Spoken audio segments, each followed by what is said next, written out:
Inyuma y'igihe gito mutamwumva azananye inguvu n'umurindi udasanzwe. Uwo nawe si uwundi ni Timoteyo Nicoyangereye, umwe mu gwaruka rwo mu ntara ya Gitega akora imbaburanyabwonko. Ku bihumbi amajana 7 vyawe gusa ku munsi umwe utahukanye iyo mbabura. Nuko tubishikirizwa na Timoteyo Nicoyangereye, iyo mbaburanyabwonko ubu ngo yarahinyanyuwe kuko ifise akabirya. Iyo mbabura rero ikoresha umuyaga nkuba muke kuko ishobora guhisha ibiharage ku mafaranga atarenze 40 gusa ufatiye ku rugero rw'umuyaga nkuba ikoresha. Ikindi uyihaye amategeko gusa komandema ibisigaye iravyikorera nta kwikanga gufuvya canke kuzigiza. Rero imbaburanyabwonko ifise ububirya bwinshi, ifise isuku kukubera iyo uri kurateka aho utekera ntiyacamfura. Murana nk'ubu jewe ndi mu biro ivy'iwanje no kuvuga ndashobora gutekamo ibintu byose nigaha mu biro byose bikikurikirana gasigara mfundurura ndaba gusa.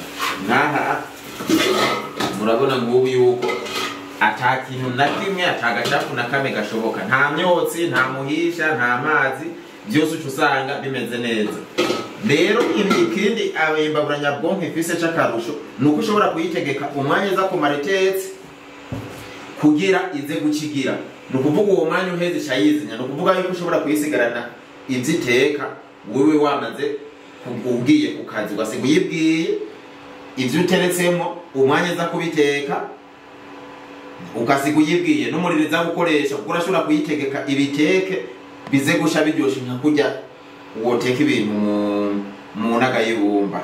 Naha rero twasize ko ibuto ijejwe kuregera urubeya, no kuvuga urubeya uherejemo ishimenya yuko mu kubiteka ikoresha ingufu nyinshi mu gucanira nka kurya wowe ucanirije ibiragarira canke nyaba canke ukagabanura kugira ishimenya yuko ukwiye gushiramo umuriro ungana n'urya w'amakara cyane ukabandanya ugabanura kugira imenye yuko iza kubiteka nka kurya wari kuburi kukoresha ibisate cyane nka kurya kubishitsi yo ishayimenye vyigira cyane ukayitegeka yuko bikanyeza gusha yizina nko bari nk'ibintu ubona bizigiye byoca bigira ikibazo urayitegeka nkize kuvyemerera yuko bikama ibonye bigiye gukwamize kwizimya cyane ukayitegeka ize guca ivyumuza mu kuduza gatoya cyane ukayemerera izigiye mu gihugu cyawe guteka ifiriti kubera ifiriti kenshi usanga zikenera yuko zumuka cyane igombye urayiyemerera. N'umurete urashobora kuyiteka ukayitegeka ikawuhisha utigeze ubugaragura.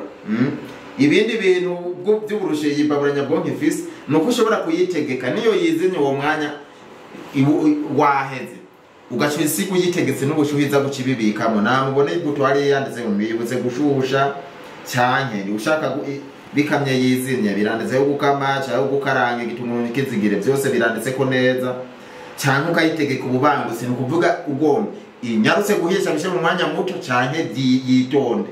Ni ibuto yijejwe kuregera umwanya namubona biriko cyane ivyo vy'urubeya agatara kose vyirimo indani biriko birabira iraza agatara kagore kati biriko birabira no kuvuga ntibizura gukenerwa yuko bari buri mu guteka kubera byose irimenya atakibazo na kimwe. Guteka urugurura hama ivyo ushaka guteka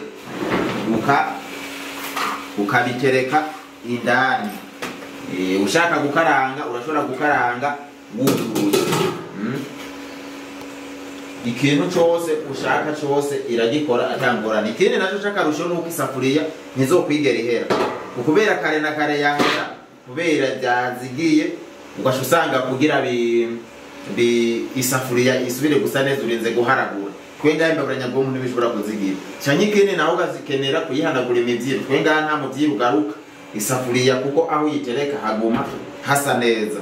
Timoteyo Nicoyangereye avuga ko ibintu byateye bija imbere kuva ikigo payeje kibaronkeje miliyoni 30 ndetse kandi n'agashimwe k'imiliyoni 10 yaronkejwe n'umukuru w'igihugu ku munsi wataziriwe Inkerebutsi Day ngo vyaratumye baduza umutahe mu kurondera ibikoresho. Ubu ngo barateye intambwe bageze ku rugero rwo gukoresha imashini ariyo robo mu guteranya ubwonko bw'imbabura mu gihe bahora bakoresha amaboko. Ivyo rero vyatuma umwimbu uba muke. Timoteyo Nicoyangereye avuga ko ibikoresho bikwiye n'abakozi kandi bibaye ngombwa bazokongeramwo n'abandi mu gihe isoko yoba nini kugira ngo abazikeneye bazironke ku mwanya ukwiye. Ubu rero ibyo byaranyarukije akazi cyane kuko ubu umuntu arishe imbabura agenda yitwaye kubera irobo zozo ku mwanya naho no ku munsi zirashobora gukora amakarite mera arenga 100 amakarite mera ibihumbi.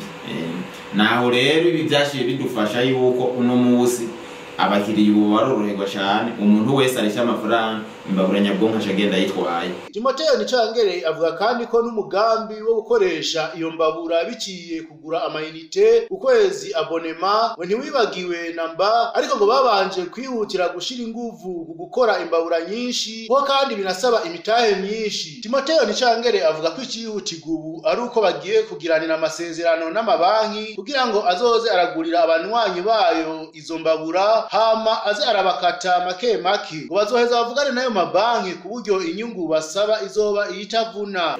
Ivyo rero uwo mugambi ni wahagaze, ahubwo tubandanya dukora cyane kugira tubishike ko vuba, kuko bisaba yuko tuba dufise umutahe munini kubera ivyo bintu umukiriya tuba tuyimuhaye nko kuri gusa nukuvuga abari tuba twamugabiye ibintu amahera atari make uko irarenze 500 uri kurayubaka.